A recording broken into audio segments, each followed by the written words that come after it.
Marbella no nació como destino, nació como una decisión. Antes de convertirse en sinónimo de lujo mediterráneo, fue un espacio sin identidad internacional, un pueblo costero más del sur de España, ajeno a los grandes relatos europeos del siglo XX. No había allí una tradición aristocrática reciente, ni una industria turística organizada, ni un proyecto político que anticipara su futuro.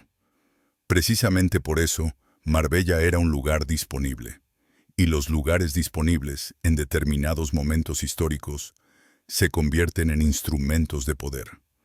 La transformación de Marbella no puede explicarse únicamente como un fenómeno económico ni como un éxito turístico espontáneo. Tampoco fue el resultado directo de una estrategia estatal. Su origen es más sutil y, por ello, más revelador. Fue la aplicación práctica de una nueva lógica aristocrática en un mundo donde los tronos habían perdido eficacia, pero no prestigio. Una lógica en la que el control ya no se ejerce mediante leyes o ejércitos, sino mediante la creación de espacios donde se decide quién pertenece y quién queda fuera. La pregunta central de esta historia no es cómo Marbella se volvió rica, sino por qué se volvió influyente. Porque la riqueza, por sí sola, no crea significado. Lo que convierte a un lugar en símbolo es su capacidad de concentrar relaciones, de atraer a personas que ya poseen poder en otros ámbitos y de ofrecerles algo que no encuentran en ninguna otra parte. Una combinación precisa de anonimato, reconocimiento mutuo y libertad social. En la Europa posterior a la Segunda Guerra Mundial, la aristocracia tradicional enfrentaba una crisis existencial. Sus títulos sobrevivían, pero su función histórica había sido erosionada por el Estado moderno, la industrialización y la emergencia de nuevas élites económicas. Muchos linajes optaron por refugiarse en la nostalgia o en la administración pasiva de su patrimonio. Otros comprendieron que el poder no había desaparecido, sino que había cambiado de forma. Ya no se imponía desde arriba, se organizaba lateralmente, en redes, encuentros y escenarios cuidadosamente diseñados. Alfonso de Hohenlohe pertenece a esta segunda categoría. No fue un príncipe que aspirara a restaurar un orden perdido, ni un empresario que buscara maximizar beneficios inmediatos. Su papel fue más complejo. Actuó como mediador entre mundos que, hasta entonces, rara vez se mezclaban sin fricción. Vieja nobleza europea, capital internacional, celebridades culturales y actores políticos informales encontraron en Marbella un punto de convergencia que no exigía declaraciones ideológicas ni lealtades explícitas. España, bajo el régimen de Franco, ofrecía un contexto particular para que esa convergencia fuera posible. Aislada en lo político, necesitaba abrirse en lo económico. Conservadora en lo simbólico, podía tolerar espacios de excepción siempre que no desafiaran el orden oficial. El lujo, entendido como estilo de vida y no como discurso, funcionó como una vía de acceso silenciosa. Marbella no representaba una ruptura con el régimen, pero sí una grieta por donde entraba el mundo. Lo decisivo fue que el proyecto no se presentó como una promesa de futuro colectivo, sino como una experiencia privada. No se hablaba de desarrollo, sino de hospitalidad. No se invocaba la modernización, sino la calidad del tiempo compartido. Ese desplazamiento semántico permitió que la iniciativa creciera sin resistencia visible. Lo que parecía una casa abierta para amigos, terminó convirtiéndose en un nodo internacional de relaciones informales, donde se negociaban afinidades, se sellaban confianzas y se redefinían jerarquías sociales lejos de los focos oficiales. Marbella se transformó, así, en un laboratorio de poder blando, un lugar donde la influencia no se medía por cargos, sino por acceso, no por discursos, sino por presencia. Quien estaba allí, estaba dentro. Quien no, permanecía fuera de un circuito que no necesitaba anunciarse para existir. Esa fue la verdadera innovación. Convertir un espacio geográfico en una institución social sin estatutos, pero con reglas implícitas muy claras. Sin embargo, todo poder basado en la atracción contiene una fragilidad estructural. Cuanto más exitoso es el modelo, más visible se vuelve. Y cuanto más visible, más susceptible de ser replicado, explotado o desvirtuado. El mismo mecanismo que convierte un refugio selecto en símbolo internacional termina llamando a actores que no comparten la lógica original, sino que buscan apropiarse de sus beneficios. Esta historia, por tanto, no es solo la crónica del ascenso de un lugar, sino el estudio de una mutación histórica más amplia, la de una aristocracia que, al perder el control político, aprendió a dominar el lenguaje del deseo y del espacio. Marbella fue su experimento más logrado y al mismo tiempo el escenario donde se hizo evidente el límite de esa estrategia.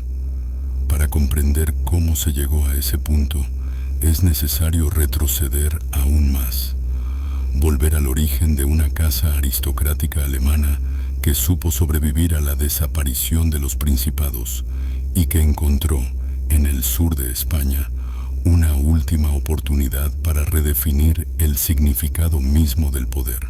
Para comprender por qué la casa de Hohenlohe pudo desempeñar un papel decisivo en la invención de Marbella como espacio de poder social, es imprescindible entender primero qué ocurre con una familia aristocrática cuando pierde su función política, pero no su memoria histórica ni su capital simbólico. Los Hohenlohe no son un linaje marginal que aparece tardíamente en la historia europea.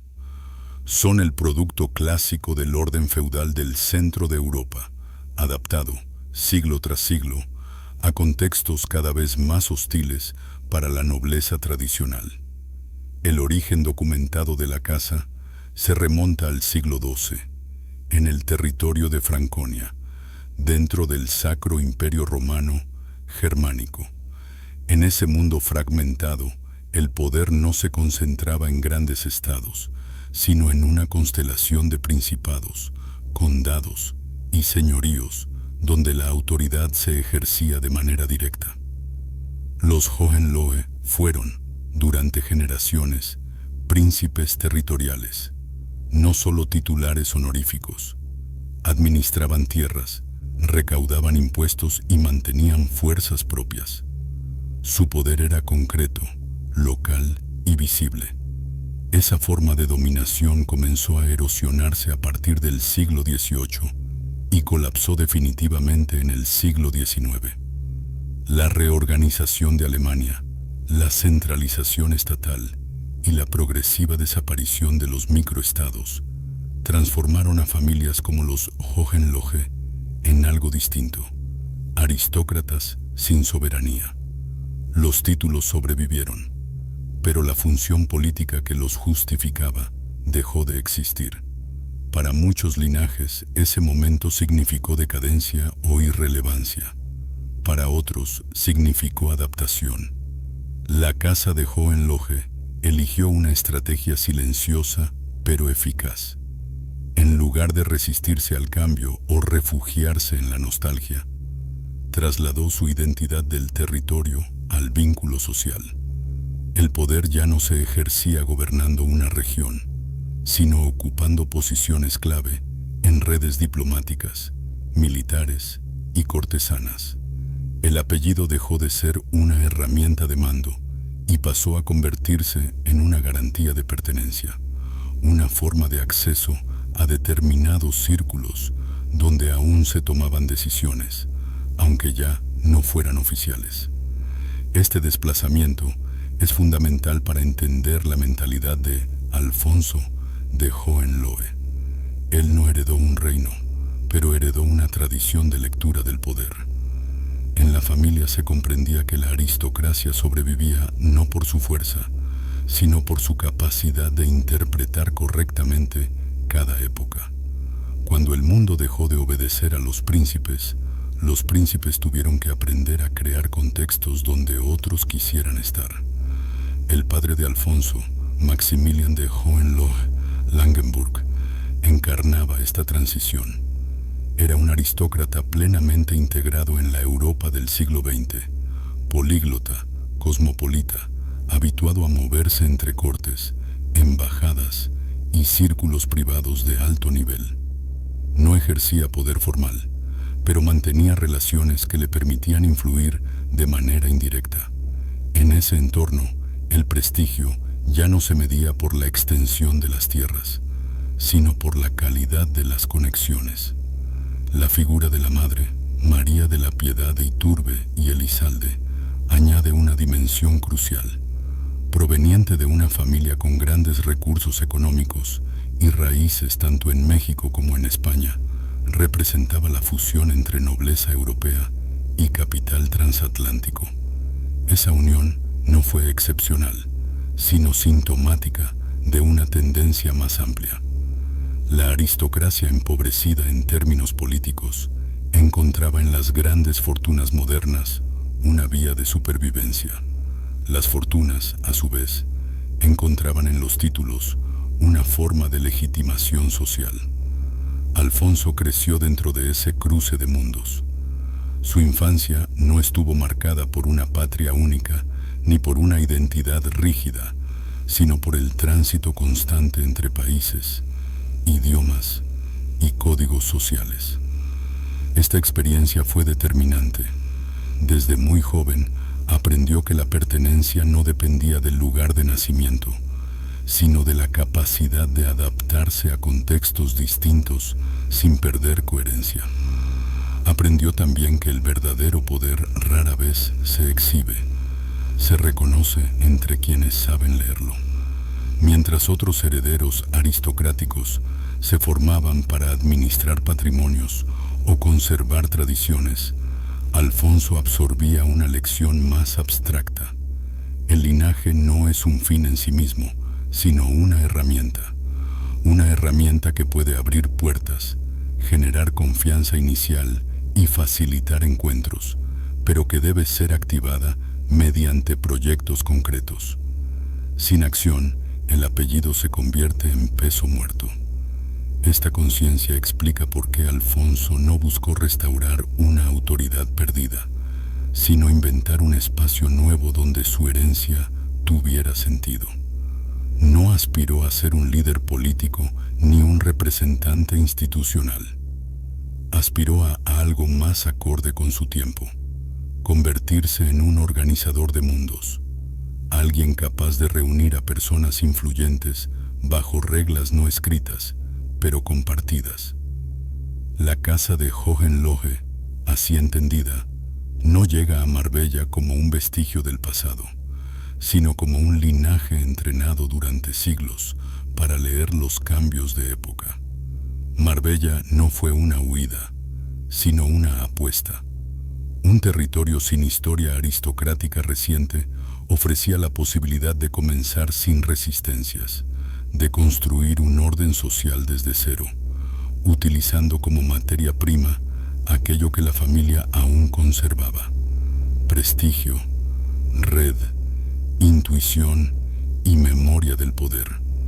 Con ese bagaje histórico y mental, Alfonso de Hohenlohe estaba preparado para actuar cuando encontró el lugar adecuado. El contexto español, marcado por el aislamiento político y la necesidad económica, proporcionó el escenario perfecto para poner a prueba esa estrategia. A partir de ese punto, la historia deja de ser familiar y se convierte en un fenómeno social. El ascenso de Marbella no puede entenderse como el simple éxito de un establecimiento hotelero, ni como la consecuencia natural del clima y la geografía. Fue, ante todo, la creación deliberada de una institución social informal, diseñada para operar al margen de las estructuras oficiales, pero en diálogo constante con ellas. Alfonso de Hohenlohe no construyó un destino turístico, construyó un espacio de legitimación para élites en transición. En la España de mediados del siglo XX, el turismo aún no era una industria organizada. El Estado comenzaba a intuir su potencial económico, pero carecía de un modelo claro. La Costa del Sol no estaba integrada en los circuitos de prestigio europeos, y Marbella, en particular, era un territorio marginal incluso dentro de Andalucía. Esa marginalidad fue decisiva. Permitía experimentar sin la presión de expectativas previas y sin la vigilancia simbólica que acompañaba a otros enclaves más conocidos. Cuando en el año 1954 se puso en marcha el Marbella Club, el proyecto se presentó deliberadamente como algo ambiguo. No era un hotel convencional, ni un club privado cerrado, ni una residencia aristocrática tradicional. Esa indefinición no fue un error, sino una estrategia.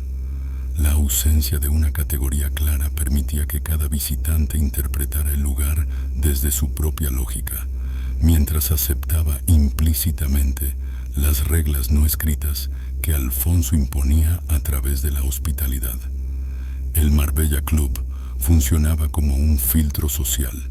No seleccionaba por riqueza exclusivamente, ni por títulos, ni por fama aislada. Seleccionaba por compatibilidad cultural. Los invitados compartían una cierta comprensión del lujo como discreción, del tiempo como valor y de la visibilidad como riesgo. En ese entorno, el capital simbólico pesaba tanto como el capital económico. Estar allí no equivalía a consumir un servicio, sino a ser reconocido como parte de un círculo. Este mecanismo produjo un efecto acumulativo. Cada nuevo visitante relevante reforzaba la legitimidad del espacio y atraía a otros de perfil similar. El proceso no necesitaba publicidad porque se sostenía en la lógica de la recomendación personal, uno de los instrumentos más antiguos y eficaces de la aristocracia europea.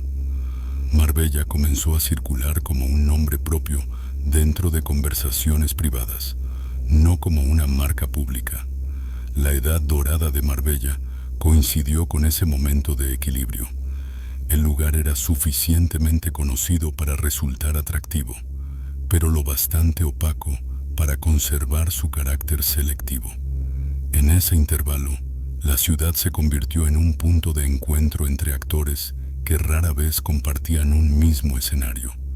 Aristócratas europeos desplazados por la historia, grandes fortunas estadounidenses en busca de legitimidad cultural, figuras del cine y del arte cansadas de la exposición constante, y representantes informales de intereses políticos encontraron en Marbella un espacio común.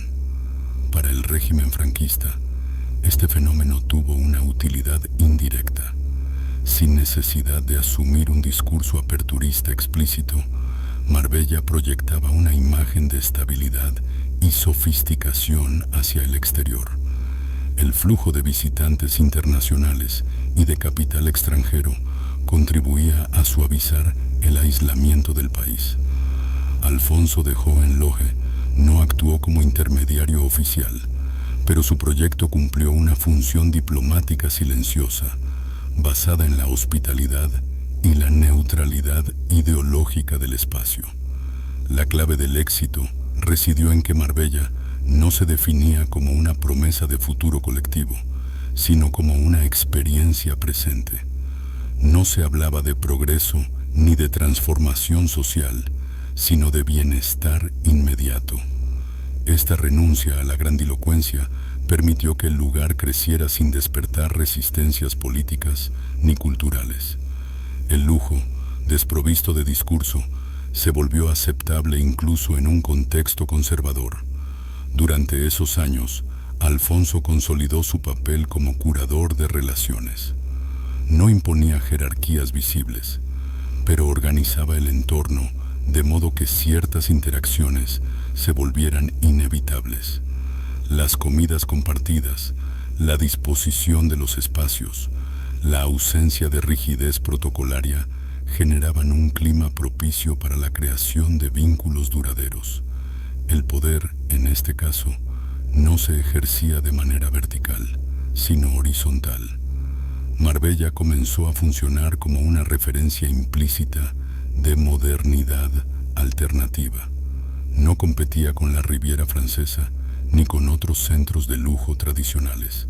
Ofrecía algo distinto, una mezcla de informalidad y exclusividad que resultaba especialmente atractiva para una Europa cansada de solemnidad. Esa diferencia se convirtió en su marca no declarada. Sin embargo, el mismo mecanismo que garantizaba el éxito contenía un riesgo estructural. A medida que Marbella ganaba prestigio, atraía a actores cuya relación con el lugar no estaba basada en la pertenencia, sino en la rentabilidad. Inversores y promotores comenzaron a percibir el potencial económico del nombre. La lógica del círculo selecto empezó a coexistir con la lógica del mercado. Ese fue el punto de inflexión. Mientras el proyecto permaneció en manos de quienes compartían el código original, el equilibrio se sostuvo. Cuando el atractivo de Marbella se hizo visible para intereses externos, la institución social informal empezó a perder su capacidad de control. El acceso dejó de depender únicamente de la red y comenzó a medirse también en términos económicos. La edad dorada, por definición, es un momento frágil. Existe mientras las fuerzas que la sostienen permanecen alineadas. En el caso de Marbella, ese alineamiento comenzó a resquebrajarse cuando el éxito dejó de ser solo social y se convirtió en un fenómeno comercial a gran escala. A partir de ese momento, la visión inicial de Alfonso de Hohenlohe se enfrentaría a tensiones que ya no podía gestionar únicamente con hospitalidad y prestigio. Todo proyecto basado en la exclusividad enfrenta un dilema estructural. Cuanto mejor funciona, más atrae a quienes no comparten sus reglas. En el caso de Marbella, ese dilema se manifestó con claridad a partir del momento en que el prestigio social acumulado comenzó a traducirse en valor económico medible. El lugar que había sido concebido como un espacio de pertenencia selectiva empezó a ser leído como una oportunidad de negocio.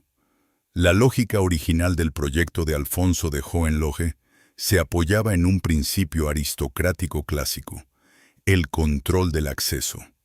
No se trataba de prohibir formalmente la entrada, sino de establecer un sistema de señales, códigos y relaciones que definían quién encajaba y quién no. Ese sistema funcionó mientras el acceso dependió de la red social y del reconocimiento mutuo. El problema surgió cuando el dinero, por sí solo, empezó a abrir puertas que antes requerían legitimación cultural. A medida que Marbella ganaba notoriedad internacional, el equilibrio entre discreción y fama se rompió. El nombre dejó de circular exclusivamente en conversaciones privadas y empezó a aparecer en medios, guías y narrativas externas. Esa visibilidad alteró la naturaleza del lugar. Marbella ya no era solo un punto de encuentro entre élites que se reconocían. Se convirtió en un objeto de deseo para actores ajenos a su cultura fundacional. El mercado inmobiliario fue el primer indicador de esta transformación. La tierra, que inicialmente había sido un recurso secundario dentro del proyecto, pasó a ocupar el centro de la atención. Inversionistas y promotores comenzaron a interpretar el prestigio social acumulado como una garantía de rentabilidad futura. La ciudad empezó a crecer no siguiendo una visión compartida, sino respondiendo a incentivos económicos inmediatos. Este proceso tuvo consecuencias profundas. La arquitectura del lugar, que había sido orgánica y coherente con la idea de refugio, empezó a fragmentarse. Nuevas construcciones introdujeron una escala distinta, pensada más para maximizar beneficios que para preservar el carácter del entorno. La lógica del largo plazo, tan propia de las casas aristocráticas, acostumbradas a pensar en generaciones, fue desplazada por una lógica de explotación rápida. Para Alfonso de Hohenlohe, esta mutación representó una pérdida de control difícil de revertir. Su poder había sido siempre informal, basado en la autoridad simbólica y en la capacidad de convocar. Frente al avance del capital impersonal y de los intereses especulativos, ese tipo de poder se mostró insuficiente. No había mecanismos legales ni institucionales que protegieran la visión original frente a la presión del mercado. La tensión no fue solo económica, sino cultural. El tipo de visitante comenzó a cambiar. Junto a los viejos conocidos, aparecieron nuevos perfiles, atraídos más por la visibilidad que por la discreción. El lujo dejó de ser una experiencia íntima y se transformó en espectáculo. La presencia de cámaras, rumores y exhibición pública erosionó uno de los pilares del proyecto: la sensación de anonimato compartido. Este cambio afectó también a la función social de Marbella.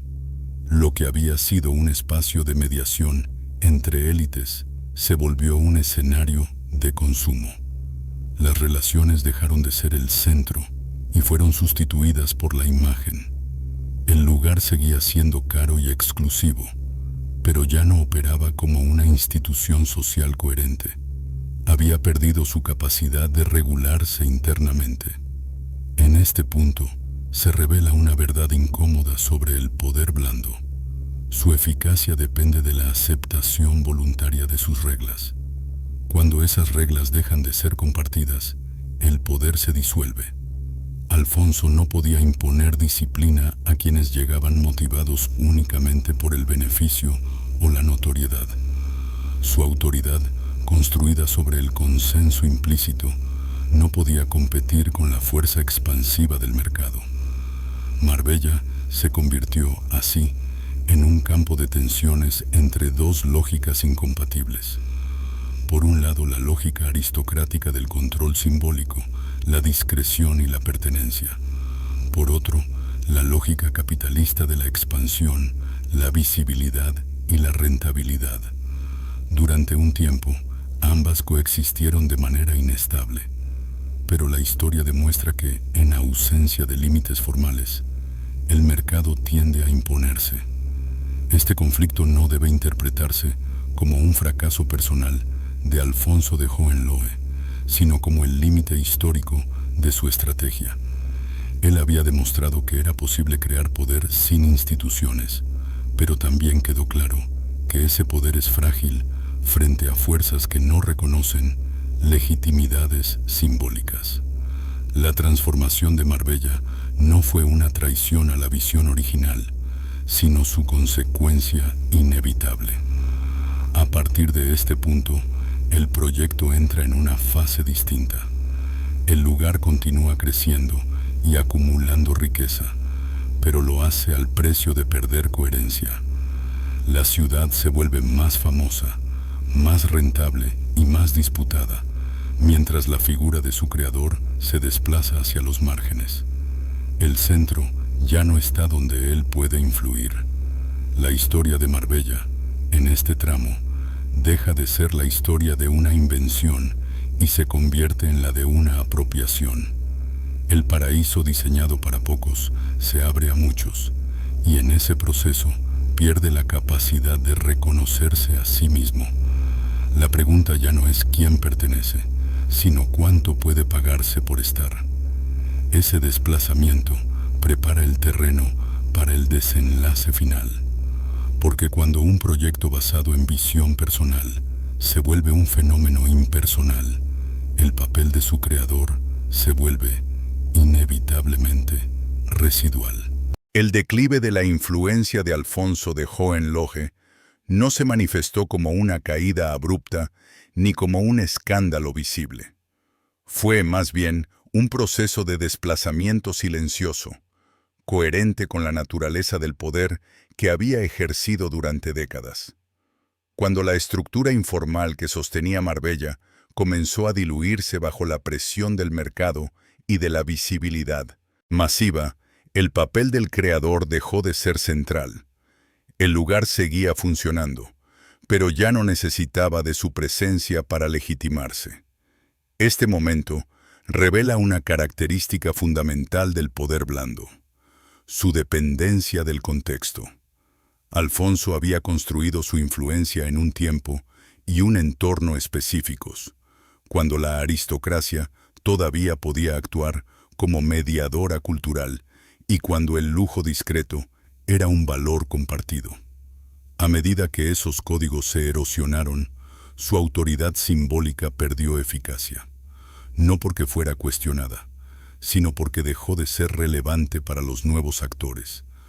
Durante las décadas finales del siglo XX, Marbella entró en una fase de expansión acelerada.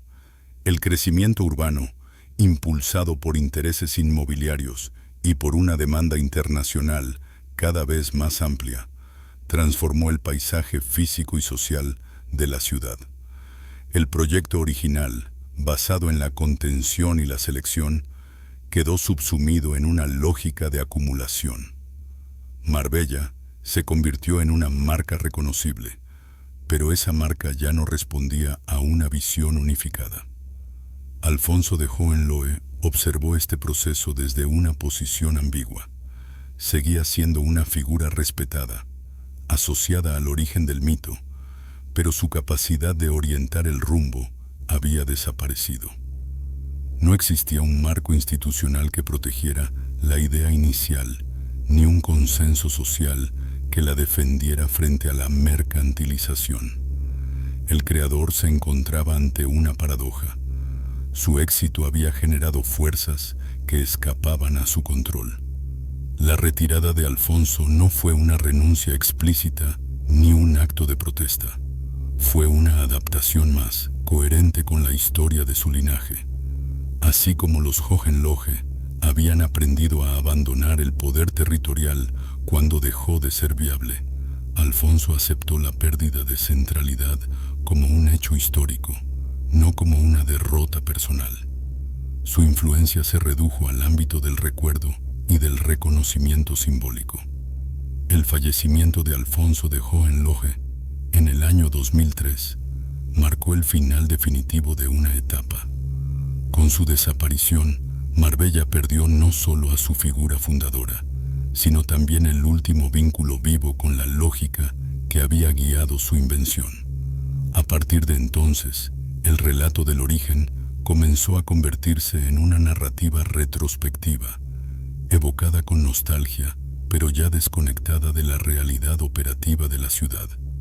Marbella, entretanto, continuó su expansión. Se volvió más rica, más visible y más integrada en los circuitos globales del lujo. Sin embargo, esa prosperidad tuvo un coste intangible: la pérdida de una identidad coherente. El lugar ya no funcionaba como un espacio de mediación entre élites, sino como un escenario de consumo diversificado, donde múltiples proyectos coexistían sin una lógica común. Este desenlace no debe interpretarse únicamente como una decadencia. Desde un punto de vista histórico, representa la transición de un modelo aristocrático de poder a un modelo plenamente capitalista. Marbella dejó de ser una institución social informal y pasó a ser un mercado.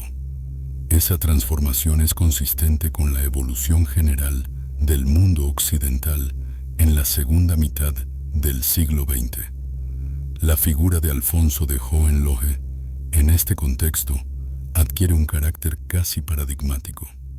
No fue un líder derrotado, sino un hombre de frontera entre dos épocas. Su vida encarna el momento en que la aristocracia europea intentó redefinirse utilizando herramientas culturales en lugar de políticas.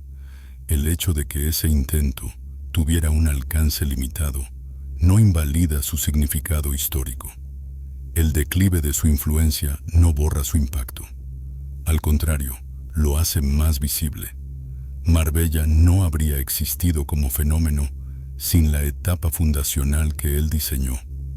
Incluso las dinámicas que acabaron desvirtuando su visión se apoyaron en el capital simbólico que había generado.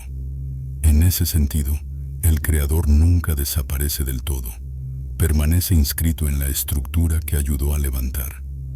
Con el paso del tiempo, la pregunta deja de ser ¿qué perdió Alfonso de Hohenlohe? Y pasa a ser ¿qué perdió Marbella al perderlo como referencia? Porque cuando un proyecto se emancipa de su creador, también pierde el principio que lo ordenaba. Ese vacío prepara el terreno para la reflexión final. Lo que queda no es un juicio moral, sino una lección histórica sobre los límites del poder blando y sobre el destino inevitable de las utopías privadas cuando se convierten en fenómenos públicos. El legado de la casa de Hohenlohe en Marbella no se mide en hectáreas, ni en balances financieros, ni siquiera en edificios concretos. Se mide en una mutación cultural. La demostración de que, en el siglo XX, el poder podía ejercerse sin ocupar cargos, sin dictar normas y sin reclamar soberanía. Bastaba con crear un espacio donde otros, ya poderosos, quisieran estar. Marbella fue ese espacio durante un tiempo preciso, en un contexto irrepetible. Alfonso de Hohenlohe no fundó una ciudad en el sentido clásico. Fundó una forma de relación. Su mayor innovación consistió en trasladar la lógica aristocrática del control simbólico, el acceso, la pertenencia, el reconocimiento entre iguales, a un escenario contemporáneo. Allí donde la nobleza había perdido la capacidad de mandar, él demostró que aún podía organizar. Organizar encuentros, afinidades, silencios compartidos. Organizar, en definitiva, una élite. Ese logro no fue accidental. Fue el resultado de siglos de adaptación histórica. La casa de Hohenlohe había aprendido, mucho antes de Marbella, que la supervivencia del linaje dependía menos de la fuerza que de la lectura correcta del tiempo. Cuando los principados desaparecieron, la familia no se extinguió, se replegó hacia la diplomacia, la sociabilidad y la representación. Marbella fue la culminación de esa trayectoria, un experimento donde el linaje se convertía en método y el estilo en instrumento de poder. Sin embargo, el caso de Marbella también expone con claridad los límites estructurales del poder blando. Mientras el control del acceso depende de reglas implícitas compartidas por una comunidad reducida, el sistema funciona. Cuando el éxito amplía el público y diluye los códigos, el poder simbólico pierde eficacia. El mercado no reconoce legitimidades históricas, reconoce oportunidades y, frente a esa lógica, la autoridad informal se vuelve insuficiente. La historia no ofrece aquí una moraleja simple. No se trata de idealizar el pasado ni de condenar la transformación posterior. Marbella no fue arruinada por el mundo moderno, fue absorbida por él. Ese proceso es coherente con la evolución general de las sociedades contemporáneas, donde los espacios exclusivos tienden a convertirse en productos y donde la visibilidad sustituye a la pertenencia como valor central. Desde esta perspectiva, Alfonso de Hohenlohe no aparece como una figura trágica ni como un visionario incomprendido, sino como un actor histórico situado en un punto de transición. Representa el último momento en que una aristocracia sin poder político pudo, aún así, influir en la configuración de un territorio mediante el prestigio, la red y el gusto. Después de ese momento, las reglas cambiaron de manera definitiva. Marbella, tal como existe hoy, es heredera directa de esa fundación, pero ya no responde a su lógica original. El nombre permanece, el lujo se ha multiplicado y la riqueza es mayor que nunca. Lo que se ha perdido es la coherencia invisible que convertía al lugar en algo más que un destino. Se ha perdido la capacidad de funcionar como institución social informal, como espacio donde el acceso tenía un significado más profundo que el precio. El legado de la casa de Hohenlohe, por tanto, no debe buscarse en la nostalgia, sino en la comprensión histórica. Marbella demuestra que el poder puede adoptar formas inesperadas y que la influencia no siempre deja huellas visibles. Demuestra también que todo poder basado en la atracción está condenado a enfrentarse a su propia popularidad. En última instancia, esta historia plantea una pregunta que trasciende a Marbella y a los Hohenlohe. ¿Quién gobierna el mundo contemporáneo? ¿Quiénes ostentan cargos formales o quienes diseñan los espacios donde se produce el deseo, el reconocimiento y la pertenencia? Durante un breve y decisivo periodo, la respuesta estuvo en manos de un aristócrata sin trono, que comprendió que el verdadero dominio del siglo XX no pasaba por mandar, sino por crear el lugar adecuado. Ese lugar existió, se llamó Marbella, y aunque el tiempo lo transformó, su origen sigue siendo una lección silenciosa sobre cómo el poder puede reinventarse y sobre por qué nunca puede conservarse intacto para siempre. Marbella sigue brillando bajo el sol del Mediterráneo. Los nombres cambian, los edificios se renuevan, el dinero fluye con mayor velocidad que nunca. Y sin embargo, algo esencial permanece oculto bajo esa superficie perfecta. La memoria de un tiempo en el que el poder no necesitaba mostrarse para existir. La casa de Hohenlohe no dejó un imperio visible ni una herencia fácil de medir. Dejó una lección histórica. Demostró que, incluso cuando los tronos desaparecen y los títulos pierden autoridad, la influencia puede reinventarse. Que el poder puede residir en la capacidad de crear espacios, de ordenar relaciones, de definir quién pertenece y bajo qué reglas. Pero también demostró que ningún poder basado únicamente en el prestigio y el consenso implícito puede sobrevivir intacto cuando el mercado convierte el deseo en mercancía. Marbella no traicionó su origen, lo superó, lo desbordó y lo transformó. Y en ese proceso reveló una verdad incómoda. Los paraísos privados solo existen mientras permanecen invisibles. Cuando el mundo los descubre, dejan de pertenecer a quien los soñó. Hoy, al mirar Marbella, no vemos solo lujo. Vemos el rastro de una aristocracia que supo adaptarse por última vez, y el inicio de una era en la que el dinero y la visibilidad sustituyeron definitivamente al linaje y al silencio. Comprender esta historia no es un ejercicio de nostalgia, sino una forma de entender cómo funciona el poder en el mundo moderno. Porque, al final, las dinastías no desaparecen sin dejar huella, cambian de forma, y solo quienes saben leer el pasado pueden reconocerlas cuando vuelven a aparecer con otro nombre. Si este documental te ayudó a ver el lujo, la aristocracia y el poder desde una perspectiva distinta, suscríbete al canal Legacy of Rich Dynasties. Aquí exploramos las historias reales de las familias que moldearon el mundo sin siempre ocupar el centro del escenario. Déjanos tu comentario. ¿Crees que hoy existen nuevos Marbellas, creadas no por reyes, sino por quienes entienden el deseo y el acceso? Comparte este video con quienes buscan algo más que brillo superficial, con quienes quieren entender el origen el ascenso y la caída de las grandes dinastías. Nos vemos en la próxima historia, donde el dinero, el poder y el legado vuelven a encontrarse.